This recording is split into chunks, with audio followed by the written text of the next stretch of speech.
Assalamu alaikum wa rahmatullahi wa barakatuh. Welcome to Darul Arqam School FB area campus online classes for the new session. This is a revision video for class 5 science. Today we are going to revise unit 5, that is matter and water cycle.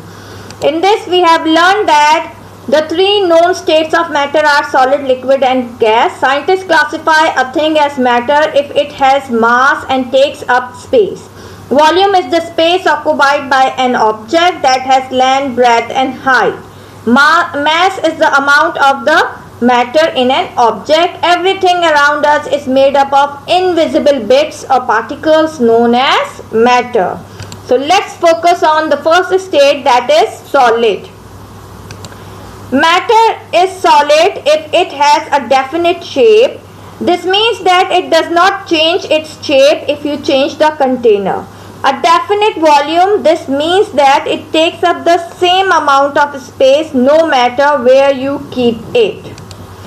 Particles of solid are usually arranged in a regular pattern and are tightly packed. It means that there is very little space between them. Therefore, solids cannot be compressed easily.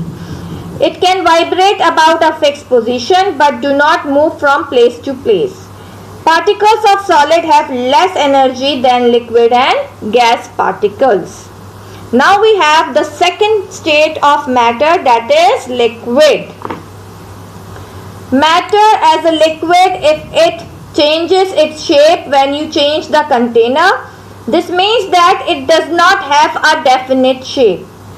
Liquid has definite volume. This means that it takes up the same space no matter where you keep it, in a jug, in a bottle or in a glass. If we just look at the particles of the liquid, they are arranged in an irregular pattern and are close to each other.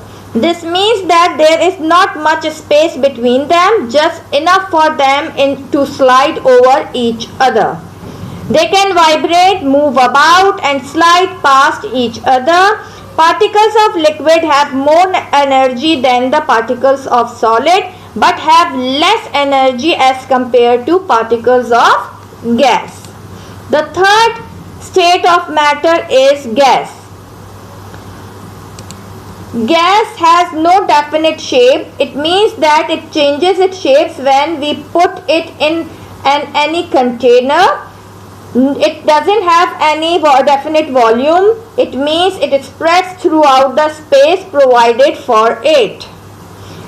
The particles of gas have no regular arrangement. They are placed far apart from each other. Therefore, they are easily compressible. Move freely at high speed. They have the highest energy compared to the particles of liquid and gas. So what we have learned that when the particles are heated, they move faster, and when they cool down, they slow down.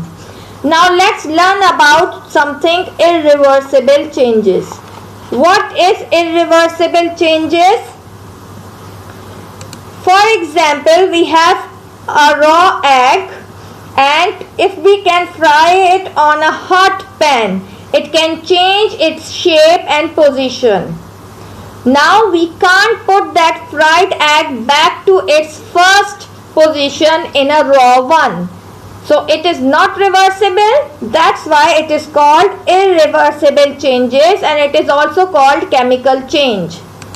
The next changes is reversible changes. What are reversible changes? When something can easily change into another substance and can take back its first position is called reversible changes. For example, I have a glass of water. If I can freeze it in a freezer, it becomes an ice cube. And if I can melt that ice cube, I will get that water again. So it can reverse and get its position back. So it is a reversible change, and it is also called physical change. Now here comes your homework. You have to revise unit 5 and attempt quiz of the related topic at the Google Classroom. See you next time with great health. Allah Hafiz.